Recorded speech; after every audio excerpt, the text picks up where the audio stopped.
রাজনীতিতে Jimmy Carter একটা নৈতিকতার চর্চা তিনি করেছিলেন। তার পূর্বসূরি যারা ছিলেন প্রেসিডেন্ট হিসেবে দায়িত্ব পালন করেছেন, তাদের যেইসব কর্মকাণ্ডগুলোকে অনৈতিক হিসেবে সমালোচনা করা হয়, তিনি সেসব কর্মকাণ্ডগুলো করেননি এবং তা থেকে তিনি দূরে ছিলেন।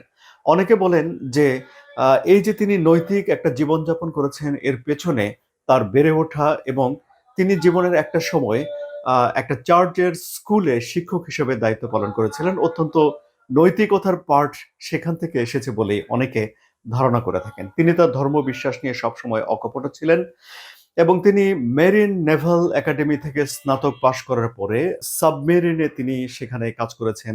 সেই চাকরি ছেড়ে দিয়ে তিনি পরিবারের বাদাম ব্যবসায় আ জড়িয়ে পড়েছেন।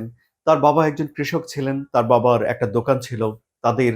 তার বাবার ৪ সন্তান ছিল। জিমি কার্টারেরও ৪ সন্তান রেখে গেছেন তিনি। তো এই যে কৃষক পরিবার থেকে এসে মার্কিন প্রেসিডেন্ট হয়েছিলেন এবং এই যে বড় হয়ে ওঠা এর ভেতর দিয়ে এসেও তিনি সবসময় নৈতিকতার বিষয়টিকে তার পথ চলার পাথেয় করে রেখেছেন। এমনকি তিনি যে দেশ শাসন করেছেন এবং দেশ শাসনের মূল কেন্দ্রে রেখেছিলেন মানবাধিকারকে। তিনি মানবাধিকার খুব প্রমোট করতেন।